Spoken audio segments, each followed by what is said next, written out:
allez bien? Oui, super. Merci à l'équipe musicale. Je m'appelle David, je suis un des pasteurs ici. Et puis... OK, on va voir si... OK. Bref, bienvenue. Bienvenue. On a une matinée spéciale. Vous avez vu la vidéo qui a introduit la série dans laquelle on est présentement, J'aime Québec. Cette série-là avait pour but de nous amener à réfléchir comment est-ce que Dieu veut nous utiliser dans la mission, comment est-ce que Dieu veut nous utiliser en tant que croyants dans nos réseaux. J'avais, au tout début, quand on a commencé, on se souvenait des textes, par exemple, comme Jean 3,16, où ce que Dieu qui a aimé le monde, il est venu nous visiter, il est venu nous rencontrer et il a marché sur terre avec nous et puis il a participé avec nous à notre vie. Un peu comme avant de retourner, Jésus aussi, il nous a dit à chacun de nous, il nous répète cette même phrase-là qu'il avait dit à ses disciples à l'époque, bien, impliquez-vous là aussi où ce que vous êtes, en allant, faites de toutes les nations des disciples. Et vous allez recevoir une puissance, le Saint-Esprit, vous allez être mes témoins à partir de Jérusalem, à Samarie, en Judée et Samarie, et jusqu'aux extrémités de la terre.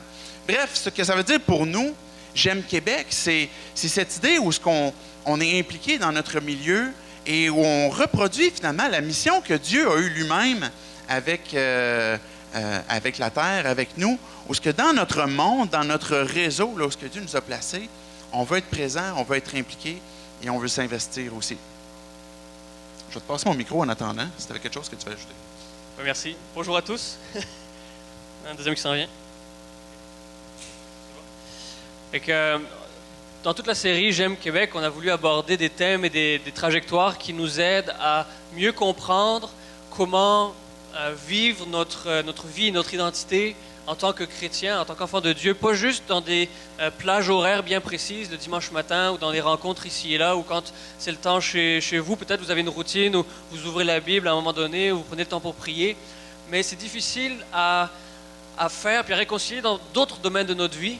Comment est-ce qu'on peut pas juste aimer Dieu puis aimer les gens de l'Église, mais aussi aimer le monde qui nous entoure d'une manière concrète, d'une manière intentionnelle, puis aussi d'une manière intègre, avec conviction, sans faire des compromis avec lesquels on n'est pas confortable, sans faire des compromis à l'encontre de la parole de Dieu, mais en ayant un langage puis un comportement qui soit compréhensible par les gens, qu'on n'ait pas l'air d'extraterrestres, de sortir d'une secte bizarre, mais qu'on soit des gens normaux, mais animés d'un amour particulier, animés d'une volonté particulière, avec des objectifs précis, renseignés par la parole de Dieu, par la Bible.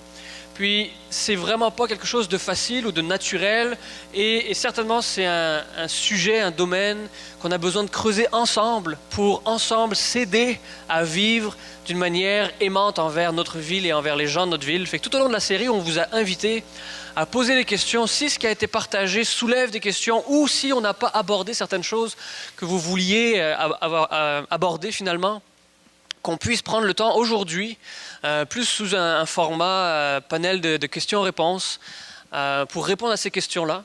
Il y en a plusieurs que vous avez envoyées, qu'on va répondre ce matin. Et puis, on veut aussi vous donner l'occasion, si pendant le panel, vous avez des questions que vous voudriez poser, vous pouvez texter vos questions. Ça va être plus rapide. Si vous êtes plus à l'aise avec l'anonymat, ça va être anonyme aussi. Vous pouvez texter vos questions. Il y a un numéro qui est affiché. Prenez-les en note. Il ne sera pas sur la slide tout le long. C'est un petit peu dans le chemin. Mais si vous voulez poser des questions ou réagir, faire un commentaire par rapport à ce qui est dit ou ce qui n'est pas dit, sentez-vous vraiment à l'aise de le faire. On va répondre autant que le temps nous permet, puis aussi qu'on est capable aussi de répondre aux questions. On ne va pas inventer une réponse sur le spot juste pour répondre, là. Mais si on est capable de répondre et que le temps le permet, on veut le faire. L'intention, c'est pas juste de livrer du matériel, c'est qu'ensemble, on puisse mieux comprendre ce que Dieu veut de nous et que là où il nous a placés, non seulement dans la ville de Québec, mais dans nos contextes personnels chacun, qu'on puisse mieux faire ce qu'on a été appelé à faire. Oui, absolument. Donc, le but ce matin est réellement de répondre au pourquoi de, par exemple, l'implication dans la mission, plutôt qu'au comment. On pourrait réfléchir aussi au comment, à savoir comment est-ce que ça se vit dans nos vies d'une façon pratique, c'est correct. Pas tant nécessairement de quel prochain ministère est-ce qu'on va faire dans 2 semaines, etc., mais beaucoup plus sur le pourquoi biblique. Donc, Tim l'a expliqué, on a 2 périodes ce matin. On va répondre aux questions déjà que vous avez posées, qu'on a déjà peaufinées, et puis on garde une place à la fin pour vos questions spontanées où vous pouvez écrire ces questions par message texte. Donc, commençons avec la première question. Et tout d'abord, je pense qu'on va remettre ça entre les mains de Dieu. Je veux prier avant qu'on aille plus loin. Dieu, on te loue ce matin pour ce temps que l'on a ensemble, ce temps où on peut ouvrir ta parole, où on peut chanter tes louanges, chanter tes cantiques et puis élever ton nom, élever ta gloire, Dieu, la présenter aussi aux gens qui ne te connaissent pas. Que ce matin, Dieu, ce temps qu'on va avoir, que tu puisses remplir nos cœurs, que tu transformes nos vies. Pas seulement que nos têtes soient remplies de plus grandes connaissances, mais Dieu, ce que notre désir, c'est que tu nous transformes, que tu nous emmènes plus loin que là où on est, chacun d'entre nous, là où on est, et que tu te glorifies aussi par ton Église, ici à 180, par nos vies, de façon individuelle. Et c'est par le nom de Jésus-Christ que l'on prie. Amen. Amen. Commençons avec une première question que j'ai pour toi, Tim. Pouvons-nous reconnaître l'empreinte de Dieu dans l'œuvre des incroyants? Par exemple, la musique, film, les arts, le travail, la loi, structure sociale, etc. Donc, est-ce qu'on peut reconnaître l'empreinte de Dieu dans l'œuvre des incroyants? Et la question sous-jacente à ça est comment la discerner? La réponse, c'est oui. On ne passera pas tout de suite à la deuxième question, mais la réponse courte, c'est oui. On peut discerner l'empreinte de Dieu dans ce que fait l'homme. Il y a 2 semaines passées, je pense, ou 3, j'ai pris le temps de faire une sorte de survol absolument pas complet, mais juste de l'échantillonnage de la culture principalement contemporaine, et puis pour essayer de voir un petit peu qu'est-ce qu'on fait avec ça. Évidemment, la question va amener, ou plutôt la réponse va amener un certain comportement. Si la réponse est non, il n'y a vraiment plus rien qui vient de Dieu dans ce que l'homme fait quand il est déconnecté de Dieu, quand c'est pas un croyant, ben, le comportement qui suit, c'est ben, il n'y a rien de tout ça qui va rentrer dans ma vie. Si la réponse c'est oui peut-être, à ce moment-là ça demande un discernement, puis si la réponse c'est oui tout court, ben, on peut tout embrasser. La réponse c'est oui peut-être. La manière que je commencerai, c'est que le fait que l'homme produise quelque chose, crée quelque chose, que ce soit de la musique, de la littérature, l'architecture, même les codes sociaux, la manière que notre société est organisée, tout ça vient de ce que Dieu a placé dans l'homme en termes de capacité, en termes d'intelligence, en termes de sensibilité à ce qui est beau, à ce qui est désirable. Toutes ces choses-là sont en nous parce que Dieu l'y a placé. On se distingue du règne animal de différentes manières, mais entre autres parce que on est la seule espèce, puis je ne veux pas du tout nous mettre sur un pied d'égalité avec les autres espèces vivantes, là. La Bible nous montre que l'homme a vraiment une place très importante, la place la plus importante dans la création. On va regarder un texte tout à l'heure à ce sujet-là. Mais Dieu a mis en l'homme une capacité de créer, non seulement pour ses besoins, on crée des maisons, on sait comment faire des assiettes, des fourchettes, des clés de quelque chose pour réparer la mécanique. Là, on sait prendre soin de nos besoins parce que Dieu nous a donné une capacité, mais une capacité créatrice aussi. On n'a pas d'une manière moléculaire, je dirais, là, on n'a pas de besoin de peindre un tableau pour notre survie. On n'a pas besoin de composer une symphonie pour notre survie sur Terre en termes purement pratiques. Mais depuis la nuit des temps, l'homme fait ça. Indépendamment de la culture, indépendamment de l'époque, de la région, l'homme fait ça. L'homme est créateur par nature, par création. Dieu nous a créés comme ça. Après, depuis que le péché est rentré dans le monde, tout ce que Dieu a fait de bon, y compris l'homme et ce que l'homme fait à son tour, est comme tordu, déformé par le péché. Une illustration serait les relations. Dieu a créé l'homme relationnel à l'image du Créateur, à l'image de Dieu lui-même. Mais depuis le péché, toutes nos relations sont compliquées, blessées, amoindries à cause du péché. On se chicane, on est impatient, la colère prend le dessus, la jalousie, l'impulsion, l'égocentrisme, toutes ces choses-là prennent le dessus, mais à l'origine, la relation est ce que Dieu a créé. C'est quelque chose de bon que Dieu a créé. Puis le péché vient tordre ça, mais ça ne fait pas que la relation elle-même est mauvaise. Parce que toutes nos relations sont problématiques, ça ne veut pas dire que la réaction serait de dire ben, « je vais vivre tout seul ». Ça va être beaucoup plus facile comme ça. Il y a des gens qui ont choisi cette manière de vivre en se disant « moi je vais rester tout seul dans mon coin, puis il n'y en aura plus de chicane ». On sait que c'est pas vrai, là, mais il ne faut pas voir la déformation du péché comme discréditant totalement l'œuvre que Dieu a créée. Ça veut dire que même si un homme décide d'écrire un texte, Puis dans ce texte-là, on voit bien la rébellion, puis l'indépendance de Dieu, puis les conséquences du péché. Le fait que l'homme soit capable d'écrire une œuvre littéraire, c'est Dieu qui est en arrière de ça. Maintenant, ce que ça nous amène à nous en tant que chrétiens comme responsabilité, c'est de trier. La Bible nous dit, examinez toute chose, retenez ce qui est bon. Et c'est vrai dans ce domaine-là aussi. Maintenant, on peut regarder... je ne veux pas repasser dans mon échantillonnage artistique, là, mais on peut regarder un paysage de campagne peint par Van Gogh, puis se dire, cet homme-là apprécie la beauté, apprécie la création, et il veut rendre témoignage. Dieu a mis dans son cœur non seulement la capacité, mais le désir de reconnaître la beauté et de la traduire d'une certaine manière. Alors, est-ce qu'on peut reconnaître dans l'œuvre même des incroyants l'origine du Créateur? Oui, c'est sûr. Maintenant, il faut aussi être conscient de la déformation qu'on y voit. Quand un auteur, quel que soit le moyen qu'il utilise, transmet puis valorise l'égocentrisme ou la violence ou les ténèbres ou le fait de se mettre en premier au détriment des autres, on voit que le péché a une emprise dans sa manière de voir les choses. Mais il y a quand même un élément créateur. Alors, on peut discerner ce qui est bon, ce que Dieu a mis dans le cœur de cet homme ou de cette femme pour être capable de créer, mais aussi ce qui est mauvais, ce que le péché a tordu dans sa vision du monde et dans les valeurs qu'il chérit aujourd'hui.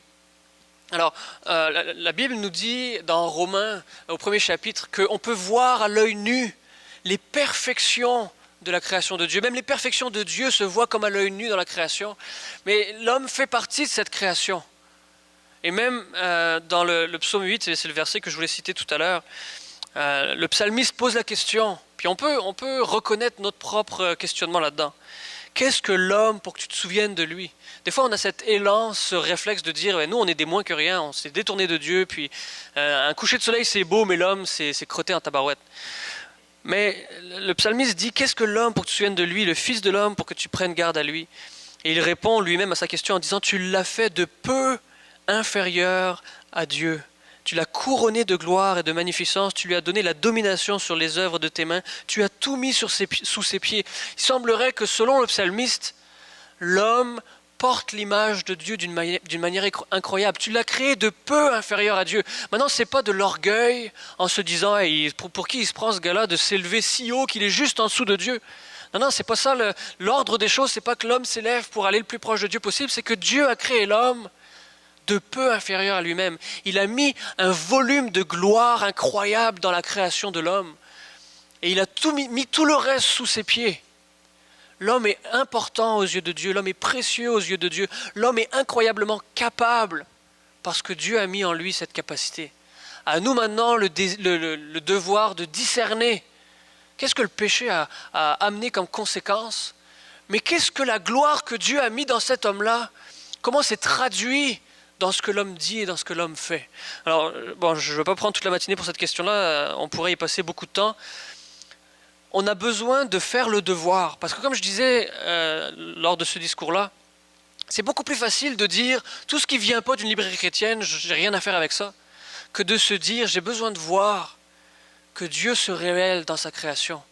Et je me rappelle, je conclurai avec ça, il y a une époque où ça me dérangeait quand je voyais des gens qui ne connaissent pas Dieu, qui n'aiment pas Dieu, faire des belles choses et des bonnes choses dans leur vie. Et je ne parle pas juste de l'art et d'être capable de peindre un tableau, mais quand je vois un être humain être attendri par la souffrance d'un autre et prendre soin de la souffrance d'un autre, et sans aller aussi loin que Mère Teresa et compagnie, mais ça me dérangeait à une époque de voir des gens se comporter bien alors qu'il n'y a pas Dieu dans leur vie. Et je me disais, comment ça se fait qu'eux font ça puis que moi j'ai du mal à le faire? Mais le psaume 8 répond à cette question jusqu'à un certain point.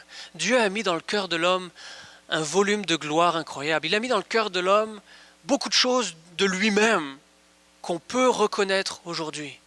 Et quand on le voit, la réaction qu'on devrait avoir, c'est pas de dire hey, cette personne-là c'est une bonne personne. Oui, ok, mais ce qu'on devrait avoir comme réaction, c'est si malgré le péché, on peut reconnaître Dieu à travers cette personne-là, Dieu est bon, gloire à Dieu. C'est un grand Dieu qu'on a, un grand créateur qui a fait quelque chose de merveilleux dans la création de l'homme. Alors je terminerai la question avec ça. J'allais juste dire, Tim, pour le texte que tu citais tantôt, ce que je trouve intéressant de Romains 1, c'est que Le fait de reconnaître, par exemple, l'œuvre de Dieu dans les perfections invisibles, dans la puissance éternelle, dans sa divinité, il dit ça se voit comme à l'œil nu. Donc, non seulement c'est donné aux croyants que de voir la trace de Dieu dans ce qui est, dans toute expression, je pourrais dire comme ça, artistique, mais c'est aussi la responsabilité même des incroyants, des gens qui ne croient pas en Dieu, que de pouvoir dire, il y a quelque chose qui dépasse ce que moi je peux faire. Et ce texte-là dit bien, en effet, les perfections invisibles de Dieu, sa puissance éternelle, sa divinité se voient comme à l'œil nu depuis la création du monde quand on les considère dans ses ouvrages. Et là, il va dire, ils sont donc inexcusables, car ayant connu Dieu, ils ne l'ont point glorifié comme Dieu. Le fait de reconnaître la trace de Dieu, même dans les créations artistiques, c'est de dire, Dieu, tu es là. Dieu, tu es présent. Dieu, ton image est dans cette personne-là. Et ça, c'est de glorifier Dieu. Et c'est une belle et bonne chose. Merci, Tim, d'avoir répondu à la question. Non, c'est bien. Alors, je continuerai avec la deuxième, qui est une question compliquée. La question est, est-ce que les puissances du mal, les puissances démoniaques, peuvent affecter la réceptivité des gens à l'Évangile? Puis comment la combattre? OK. C'était une question pas évidente. Et puis, on s'est donné à peu près 5 ou 6 minutes par question. Fait que là, si vous avez d'autres questions sous-jacentes à ça, vous les enverrez. Je vais faire mon possible pour essayer d'apporter une synthèse. Est-ce que les puissances démoniaques peuvent affecter la réceptivité des gens à l'Évangile? Absolument, absolument. Si je pourrais citer, par exemple, Jésus qui raconte la parabole du semeur, et là, il dit il y a de la semence qui est tombée dans le chemin, les oiseaux du ciel viennent, mangent la semence. Et puis là, Jésus va expliquer plus tard, ces oiseaux-là, en fait, c'est l'œuvre de l'adversaire, c'est le démon, le diable qui vient prendre cette semence-là qu'on a voulu semer, planter, et puis l'adversaire vient et l'enlève. Donc, certainement que l'adversaire est là. En même temps, ce qu'il faut comprendre quand même dans cette question-là, c'est que le combat est premièrement entre Satan et Dieu. Satan s'en prend à Dieu pour pouvoir prendre sa place. Maintenant, il s'en prend à nous parce qu'on est l'objet de l'amour de Dieu. Si Satan veut tant s'attaquer à nous, comme je disais, c'est parce que quelque part, il cherche à attaquer la tête. C'est Jésus. Alors, il va attaquer la tête, il va attaquer le corps, il va chercher tout ce qu'il peut pour ralentir l'Évangile qui va progresser. Maintenant, pour comprendre, pour savoir comment la combattre, parce que la question est aussi comment combattre cet enjeu-là démoniaque, des puissances démoniaques qui viennent affecter la réceptivité des gens à l'Évangile, il faut comprendre la stratégie de l'adversaire et nos ressources. Sa stratégie, je citais tantôt que l'adversaire vient enlever la semence, il vient distorsionner possiblement les choses qui sont données, tromper en ce qui concerne l'Évangile. Et dans sa stratégie, je parlais tantôt de l'humanité. Évidemment, l'humanité, on pourrait le diviser en deux groupes, où Paul, il dit, actes 26, 17 et 18, je pense qu'il y a deux textes que j'ai mis là. Je vais commencer avec le dernier. Le texte dit, quand que Jésus est apparu à Paul, il a dit, « Je t'envoie vers ton peuple et vers les autres peuples. Alors tu vas leur ouvrir les yeux, ils sortiront de la nuit pour revenir à la lumière, des ténèbres à la lumière. Ils seront plus sur le pouvoir de Satan, mais ils reviendront à Dieu. » Quand que Dieu est apparu à Paul, il a dit, les gens sont sous la puissance de Satan. Et quand tu vas prêcher l'Évangile, si je continue le texte, s'ils croient en moi, ils recevront le pardon de leurs péchés et une place avec ceux qui appartiennent à Dieu. Maintenant, Satan, sa stratégie, c'est comment est-ce que je peux faire garder ceux qui sont déjà sous mon pouvoir, naturellement, à cause du péché, à cause de la rébellion, à cause qu'on n'est pas réconcilié avec Christ, en partant, il va se poser la question, s'il est un bon stratège, pour dire comment je vais garder mes acquis le plus possible sous ma puissance. 2 Corinthiens 4 dit par exemple, ceux qui se perdent ne croient pas parce que Satan, le Dieu de ce monde, a aveuglé leur intelligence. Ce Dieu, parlant toujours de Satan, les empêche de voir la lumière diffusée par la bonne nouvelle de la gloire de Christ, lesquels est l'image de Dieu. Donc, en gardant sous sa puissance, ce qu'il fait, c'est non seulement enlever la semence, mais aussi placer un voile pour pas qu'il y ait une compréhension. L'Évangile est simple. L'Évangile se comprend par des enfants, par des personnes de tous âges.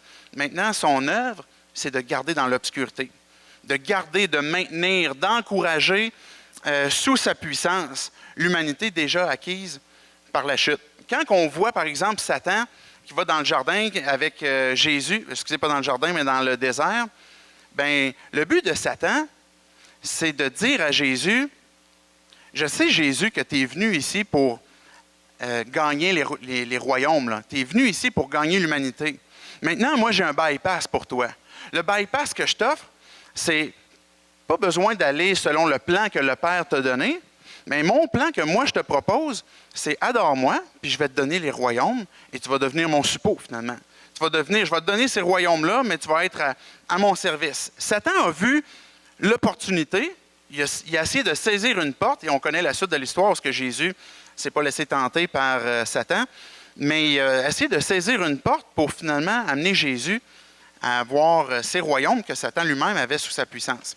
Maintenant, s'il cherche à garder les gens qui lui appartiennent déjà sous sa puissance, comment est-ce qu'il traite ceux qui sont déjà dans le royaume de Dieu, les enfants de Dieu?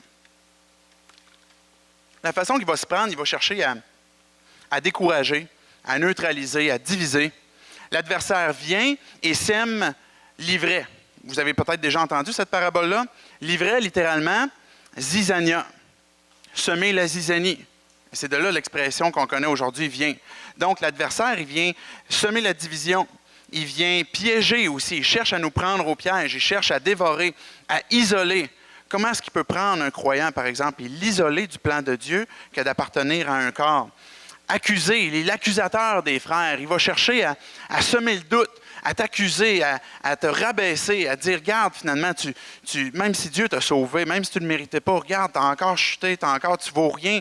Et il cherche à nuire à nous, les témoins, à nous neutraliser, puis à dire, regarde, reste assis en arrière, finalement, ça ne sert à rien, Dieu, il n'y a rien à faire avec toi. Donc, à accuser, à placer le doute, à faire croire le mensonge. Satan est le père du mensonge. Et ça, c'est une des ruses principales qu'il va utiliser. Juste de venir semer ce petit mensonge va venir nous rendre liés, enchaînés, dépendants. Contrairement à ce que Jésus dit dans Romains 8, vous connaîtrez la vérité et la vérité vous affranchira. L'inverse, le mensonge, nous rend esclaves. Alors, ça, c'est l'œuvre de Satan envers nous pour chercher à nous neutraliser, à ralentir finalement les témoins de Jésus-Christ et à ralentir l'avancée du royaume. 1 Pierre 5, je pense que je les ai apportés ici simplement pour apporter quelques citations. Quand c'est trop long, Tim, tu me le dis, tu lèves un flag. Là. 1 Pierre 5 dit « Soyez sobres, veillez, votre adversaire, le diable, rôde comme un lion rugissant, cherchant qui il dévorera.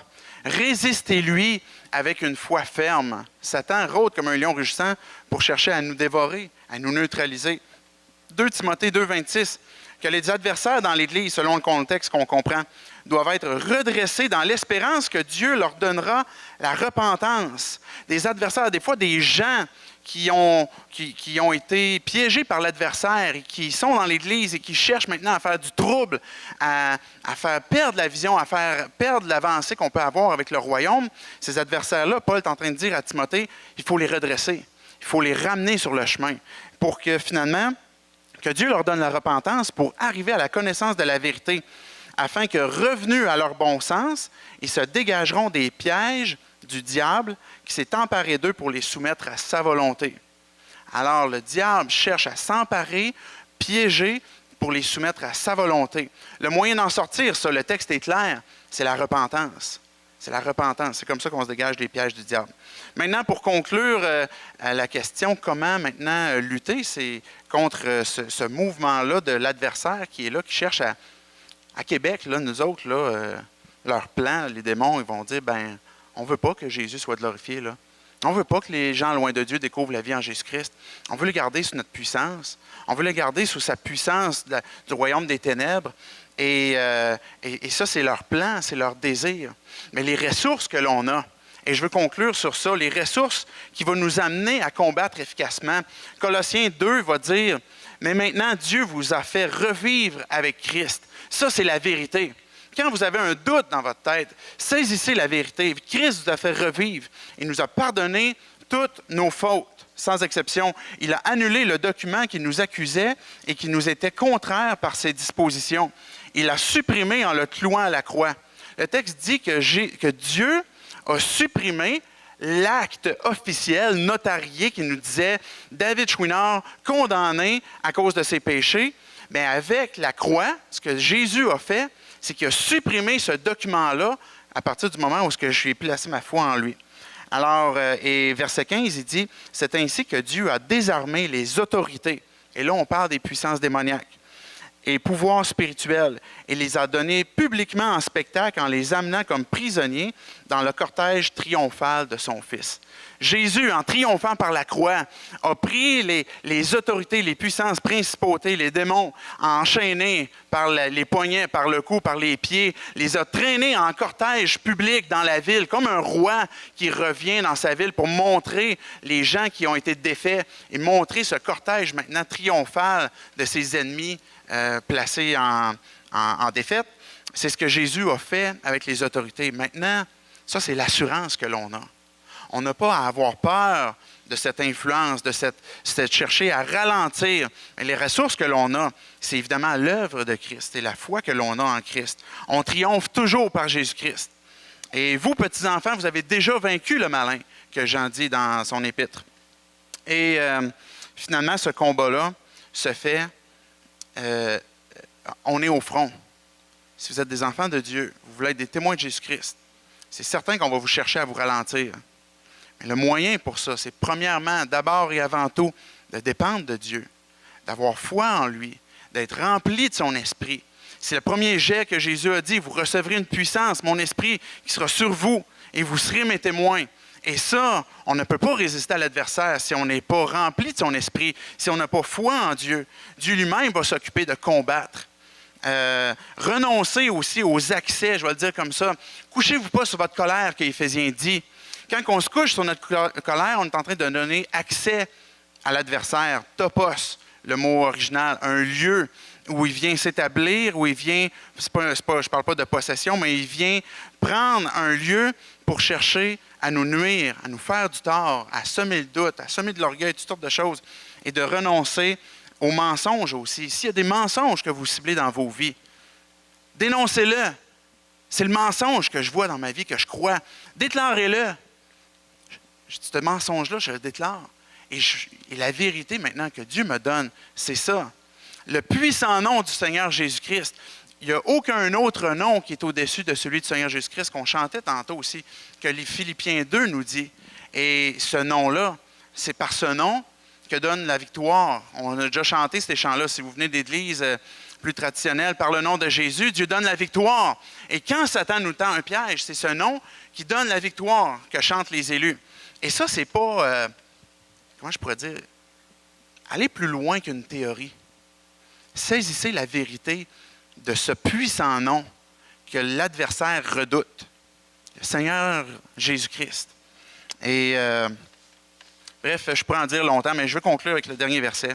Soumettez-vous donc à Dieu, résistez au diable, et il fuira loin de vous.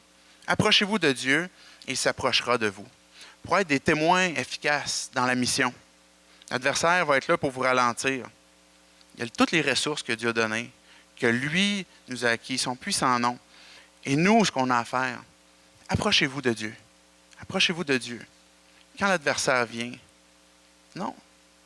Par le nom de Jésus-Christ, je résiste. Regarde-moi, Satan, Jésus disait devant Pierre. Et on résiste à l'adversaire. Et il recule.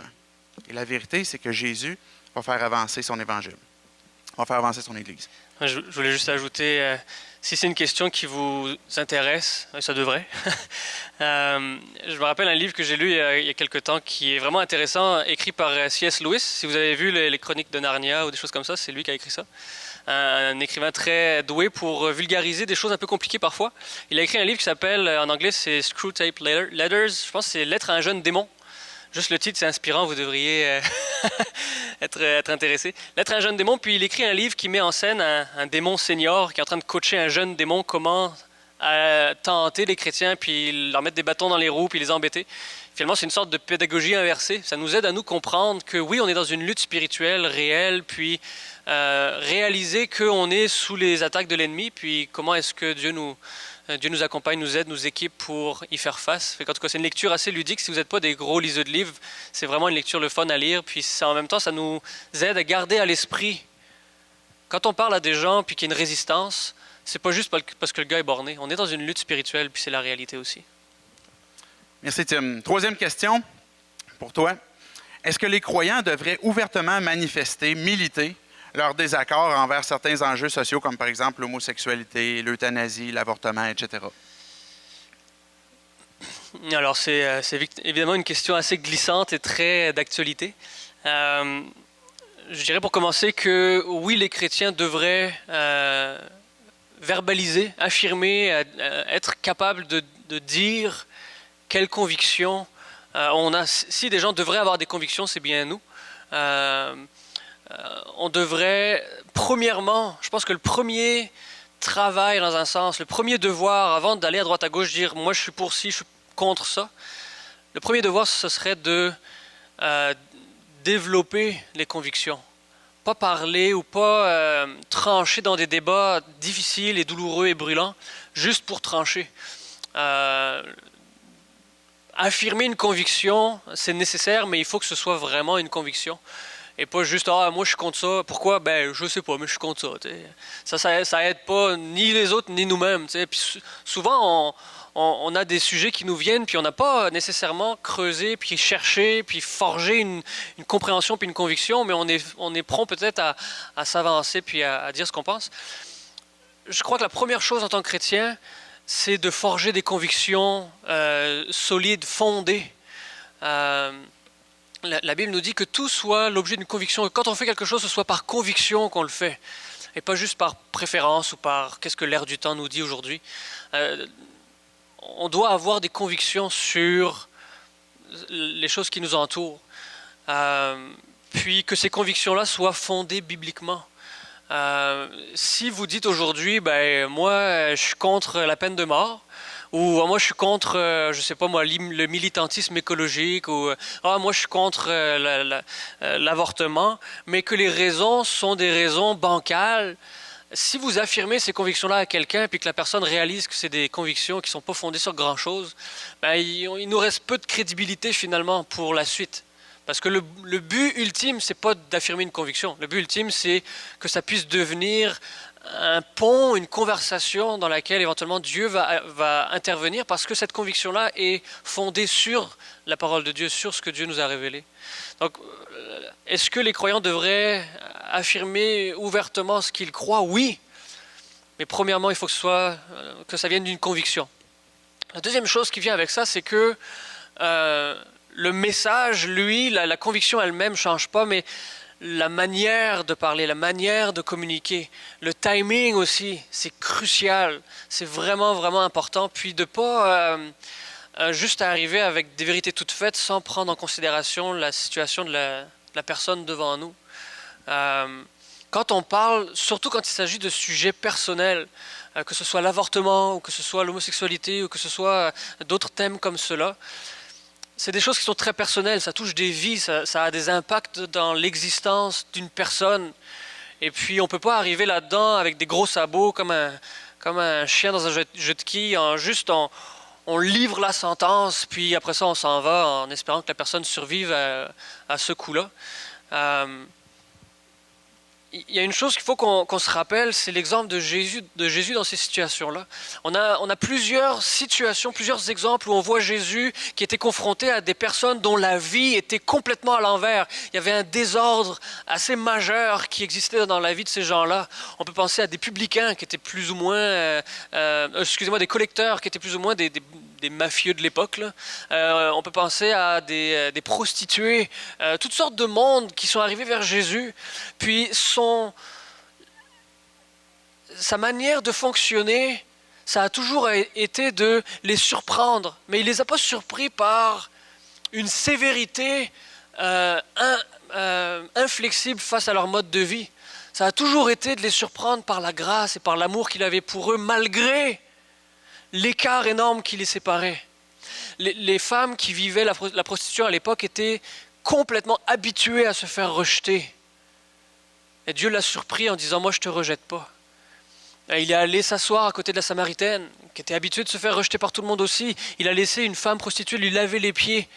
Je ne sais pas si ça vous est probablement pas arrivé. En tout cas, moi, ça m'est jamais arrivé. Mais si une femme venait me laver les pieds avec quoi que ce soit, là, c'est dans ma bulle pas mal. C'est proche, ça. Ok. Puis ça me demande d'avoir une sorte de j'endosse un peu. Là. J'accepte que cette personne s'approche si proche de moi publiquement.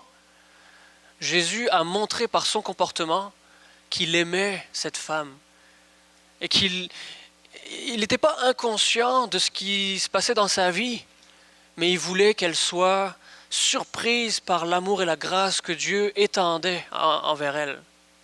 Maintenant, peut-être que vous êtes confronté dans votre vie à des gens qui ont des convictions complètement opposées à vous, en termes d'orientation sexuelle, en termes d'avortement, en termes de... quel que soit le sujet.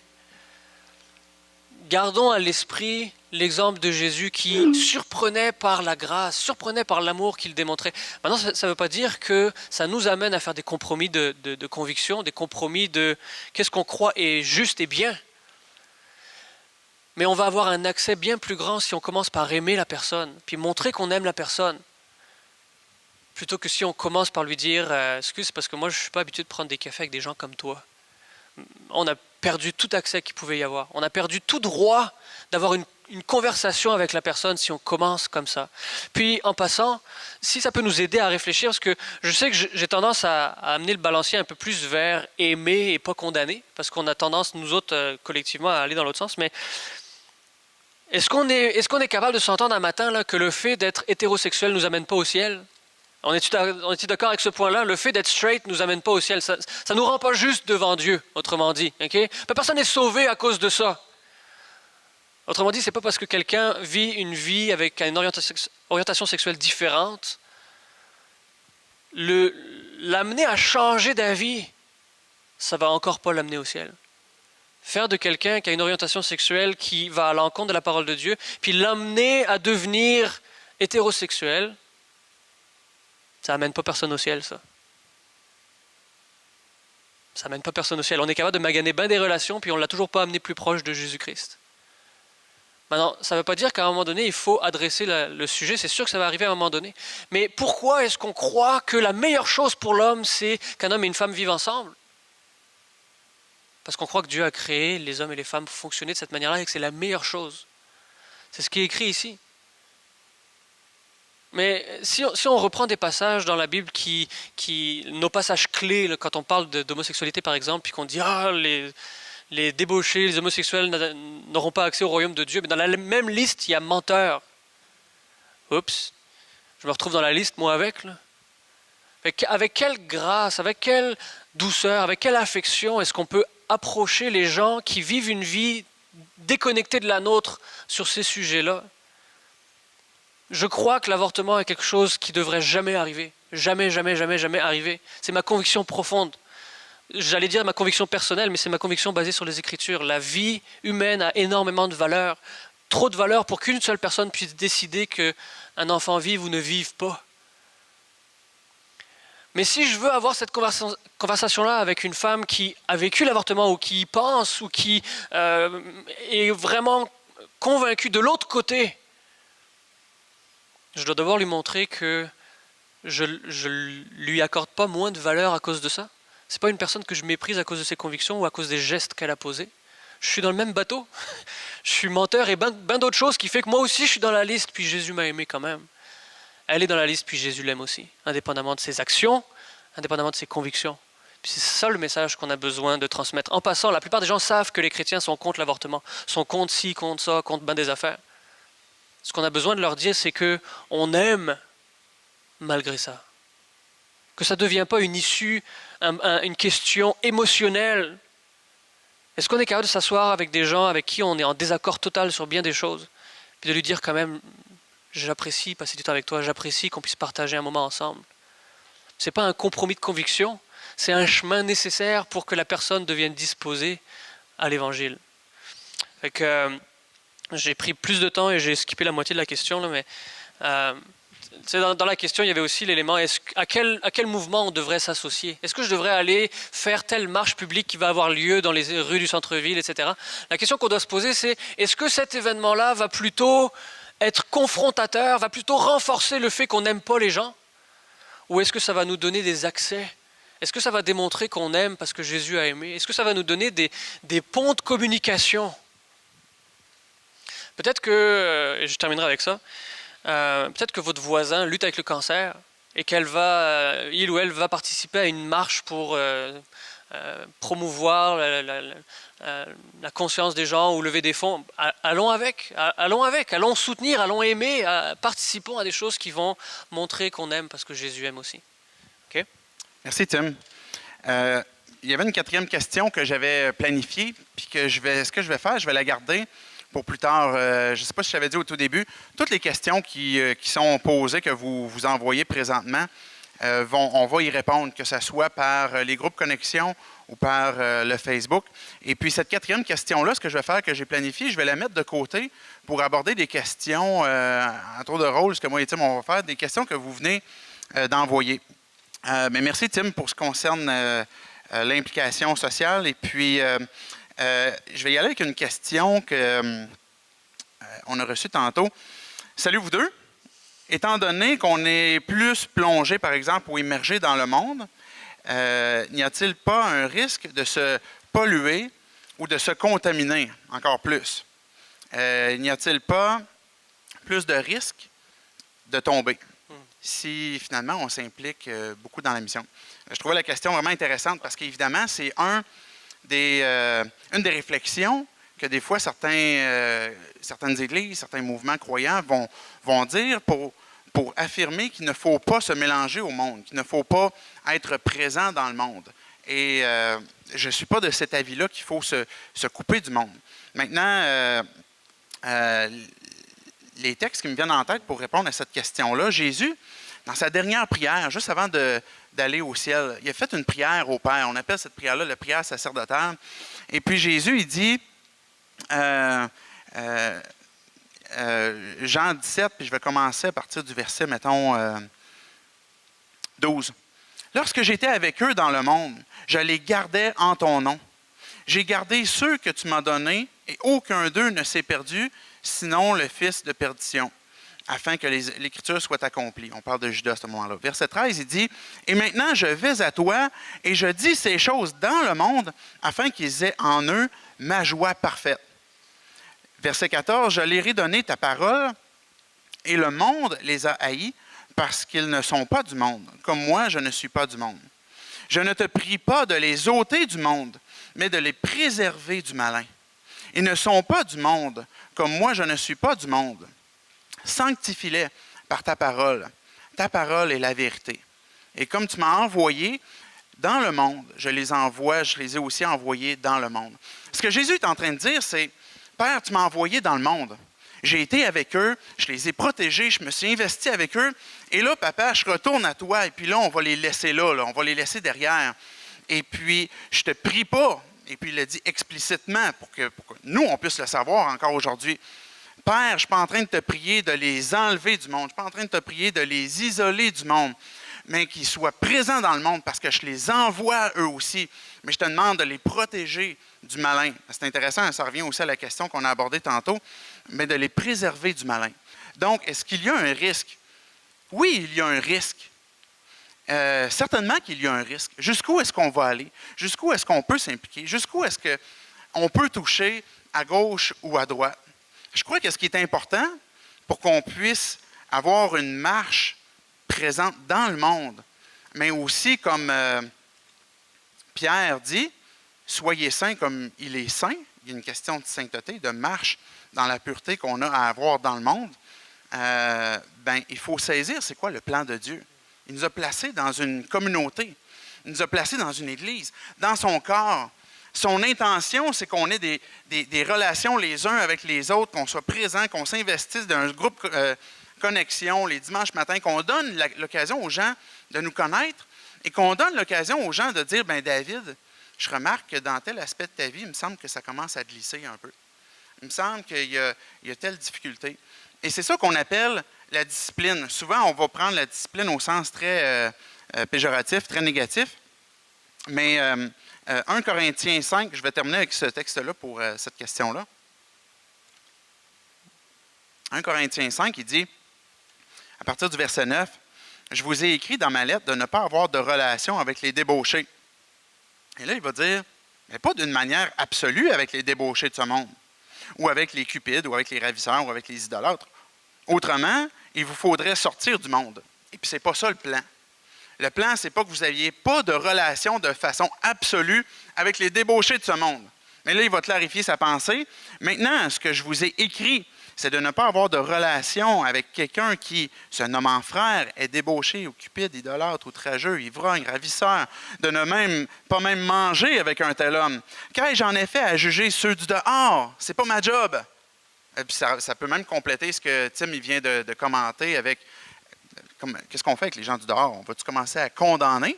En fait, Jésus ne l'a pas fait lui-même. Il n'est pas venu pour condamner, pour juger, mais pour sauver. Jean 3, 17. Alors, n'est-ce pas ceux du dedans que vous avez à juger? Pour ceux du dehors, Dieu les juge. Ôtez le méchant du milieu de vous. Ce texte-là est évidemment un ton un peu dur, mais l'idée derrière, c'est qu'on puisse veiller les uns sur les autres à notre marche. On n'est pas du monde, on est dans le monde, mais marcher comme du monde. C'est bon?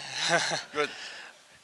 Je trouve ça quand même incroyable parce que c'est vrai, cette question-là est très pertinente puis elle reflète la crainte de probablement la plupart d'entre nous. Quand on va aller avec des gens qui croient des choses différentes, puis qui mènent une vie différente, puis qui ont des trains de vie différents, on a peur d'être influencé. Mais ce que ça a dit dans le passage que David vient de lire, c'est pas d'eux autres qu'on doit se méfier. C'est de ceux qui sont en dedans puis qui font semblant. Fait que on se donne beaucoup de limites et de retenues pour développer des liens, puis rentrer en contact, puis en relation avec des gens qui sont dans le monde, puis qui mènent une vie sans dessus-dessous. Mais la Bible nous dit, méfiez-vous pas d'eux autres. Ben, pas dans le sens, allez-y les yeux fermés, là, mais là-bas, on peut y aller, c'est correct. Mais ceux qui sont en dedans, puis qui font semblant d'être des chrétiens, puis qu'en réalité, ils sont là juste pour faire le bazar, c'est de eux qu'il faut se méfier. C'est quand même incroyable. Puis quand on regarde l'exemple de Jésus, lui, il est allé vers tous ceux qui auraient été dans la liste noire. Là. Eux autres, il ne faut pas y aller parce qu'ils sont débauchés, parce qu'ils sont méchants, parce qu'ils sont ci, parce qu'ils sont ça. Puis Jésus, il allait systématiquement là en premier. Puis, si on veut imiter le comportement de notre modèle, Jésus-Christ, c'est sans retenue qu'on devrait aller vers ceux qui sont vraiment très éloignés. Peut-être c'est ceux qui vont le plus facilement reconnaître hey, « j'ai besoin de quelque chose parce que ma vie va croche ». Peut-être ça va prendre que quelqu'un rentre dans leur vie puis leur dise « tu sais quoi, tu as de la valeur, malgré tout ce que tu crois, malgré tout ce que tu penses, ce que tu fais, tu as beaucoup, beaucoup de valeur. Laisse-moi te montrer pourquoi. Laisse-moi te montrer qui te donne cette valeur-là. » Mais, et ça revient au point que tu as mentionné, puis je peux juste ajouter à ça que ça nous rend dépendants dans un sens. Ça nous fragilise peut-être. C'est comme si on marchait sur une corde raide. Là. Quand on va dans le monde, puis que les gens à droite pensent ci, les gens à gauche pensent ça, puis tout le monde pense différemment de ce que la Bible dit, tout d'un coup, on est vulnérable. On se dit, hey, je me sens un peu tout seul là-dedans, je suis tout seul à penser ça. Mais ça nous rend dépendants. Puis c'est ça le plan de Dieu, qu'on soit dépendants les uns les autres. Tous les commandements dans le Nouveau Testament qui dit portez les fardeaux les uns les autres, pleurez les uns avec les autres, priez les uns pour les autres, encouragez-vous les uns les autres. Nous, on peut regarder ça en se disant ouais, ok, c'est comme j'en ai pas trop besoin, fait que je suis correct. Mais la réalité, c'est que Dieu nous envoie dans une situation où on va être fragile, on va être vulnérable et on va avoir besoin de cette communauté de croyants pour nous aider, nous appuyer, pour que ensemble, collectivement, on puisse avancer dans un monde de ténèbres, mais en portant la lumière. Et c'est ça le plan de Dieu pour prendre soin de nous. Et il ne faut pas négliger ce moyen-là. Je crois qu'on peut aller, on peut faire de la distance pour aimer et établir des relations avec les gens qui nous entourent, qui vivent différemment de nous. On a de la distance à faire avant qu'on aille trop loin, je pense. Oui, merci Tim. Je suggère, ce qu'on suggère pour la fin, je vais lire les questions qui ont été données. On va y répondre à une dernière. Pendant ce temps-là, les musiciens peuvent s'avancer. On va se préparer à conclure. Mais vous avez envoyé, on a noté peut-être encore 5, 6 questions facilement.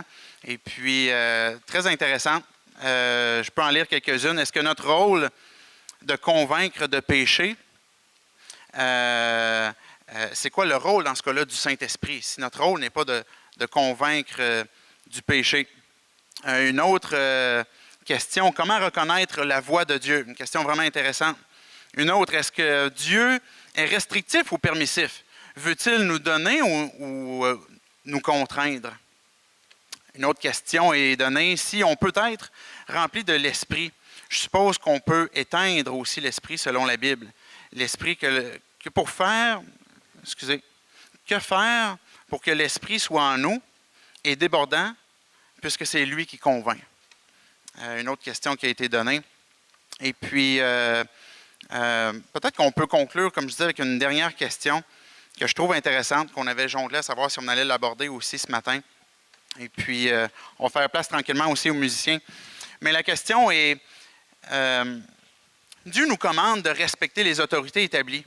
Comment les respecter quand les actions, les paroles sont contre l'enseignement biblique? Comment contester avec respect et amour? On est déjà devant, évidemment, un gouvernement qui pourrait statuer certaines lois qu'on n'approuve pas en tant que croyants. On pourrait revenir à la question, est-ce qu'on va se mettre à sortir dans les rues avec les drapeaux, avec les bannières, etc.? La Bible dit clairement que l'Église est l'appui et la colonne de la vérité. Donc, on proclame la vérité, on vit la vérité. On la proclame pour que les gens puissent goûter la vérité. Maintenant, 1 Pierre, Romains 13, avant que je lise 1 Pierre, dit que toute personne soit soumise aux autorités supérieures, qu'il n'y ait point d'autorité qui ne vienne de Dieu, car il n'y a point d'autorité qui ne vienne de Dieu, et les autorités qui existent ont été instituées de Dieu. C'est pourquoi celui qui s'oppose à l'autorité résiste à l'ordre que Dieu a établi, et ceux qui résistent attireront une condamnation sur eux-mêmes.